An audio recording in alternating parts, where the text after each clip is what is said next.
प्यासा मरने लगा है पाकिस्तान। सिंधु का पानी नहीं मिलने पर पाकिस्तान में हाहाकार मच गया है।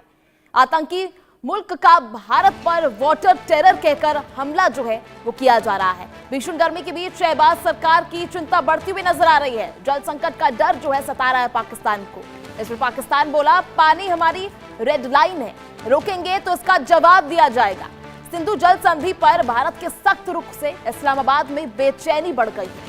अंतर्राष्ट्रीय मंचों पर मुद्दा उठने की फिर कोशिश जो है वो जारी है। ऐसे में पानी को लेकर तनाव जो है बढ़ता हुआ नजर आ रहा है। नए जियोपॉलिटिकल टकराव की आशंका जो है अब वो की जा रही है। ऐसे में पाकिस्तान में भीषण गर्मी के बीच पानी की राजनीति उबाल पर है। सिंधु नदी के पानी को लेकर इस्लामाबाद में घबराहट बढ़ती जा रही है और शहबाज शरीफ सरकार ने एक बार फिर भारत पर वाटर टेररिज्म का आरोप लगा दिया। वैसे भी पाकिस्तान के दिल और जुबान पर आतंकवाद शब्द तैरता रहता है, क्योंकि आतंकवाद को पाकिस्तान का उद्योग है, इसी की फैक्ट्री वहां लगी है। ऐसे में पाकिस्तान आतंकवाद को ही निर्यात भी करता है। पाकिस्तान का कहना है कि भारत पानी को हथियार की तरह इस्तेमाल कर रहा है और अगर सिंधु बेसिन में नदियों का पानी रोका गया तो पाकिस्तान के सामने गंभीर जल संकट खड़ा हो सकता है। यही वजह है कि पाकिस्तान ने इसे अपनी रेड लाइन घोषित कर दिया है और चेतावनी भी दी गई है कि अगर पानी रोका गया तो उसका कड़ा जवाब दिया जाएगा। दरअसल भारत ने पिछले साल इसी अप्रैल महीने में पहलगाम में हुए आतंकी हमले के बाद सिंधु जल संधि को निलंबित करने का फैसला लिया था। इस फैसले के बाद से पाकिस्तान लगातार चिंता जता रहा है।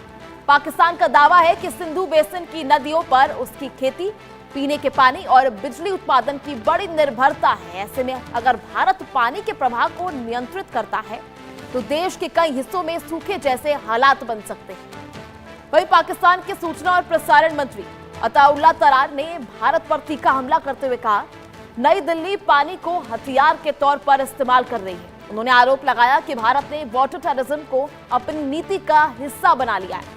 साथ ही उन्होंने ये भी कहा कि प्रधानमंत्री शहबाज शरीफ पहले ही साफ कर चुके हैं कि अगर पानी पाकिस्तान की रेड लाइन है और इसके साथ कोई समझौता नहीं किया जाएगा। तो पाकिस्तान ने यह भी चेतावनी दी कि अगर सिंधु जल संधि का उल्लंघन होता है तो वो निर्णायक जवाब भी देंगे। वहीं पाकिस्तान इस मुद्दे को अंतर्राष्ट्रीय मंचों पर भी उठाने की कोशिश कर रहा है। संयुक्त राष्ट्र सुरक्षा परिषद तक में जल सुरक्षा का मामला ले जाकर पाकिस्तान खुद को पीड़ित देश के तौर पर पेश करना चाहता है। उनका तर्क है कि सिंधु जल संधि एक बाध्यकारी अंतर्राष्ट्रीय समझौता है जिसे एक तरफा खत्म नहीं किया जा सकता।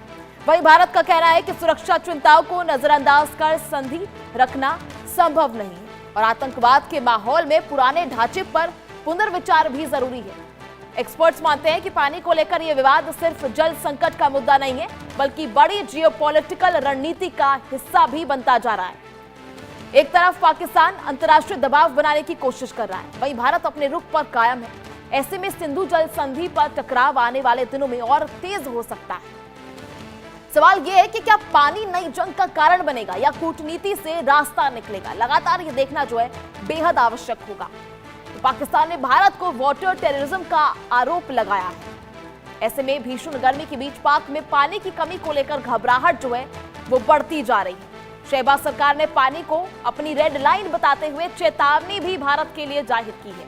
उन्होंने कहा कि भारत पानी को हथियार के तौर पर इस्तेमाल कर रहा है और अगर इस तरह से ही चलता रहा, किसी भी तरह से जो सिंधु जल संधि है उसमें किसी भी तरह का उल्लंघन हुआ तो इसके खिलाफ जो है पाकिस्तान भी कड़ा जवाब देगा। वहीं भारत ने सुरक्षा चिंताओं का हवाला देते हुए रुख का जो है ये सख्त रुख अपनाते हुए कहा कि इस तरह से जब सुरक्षा पर ही खतरा आएगा तो सिंधु जल संधि को निलंबित करना भी उनका फर्ज बनता है। ऐसे में पाकिस्तान ने भारत पर वाटर टेररिज्म का आरोप लगाया है। हालांकि फिलहाल भारत पाक के बीच जो विवाद है वो बढ़ता हुआ नजर आ रहा है।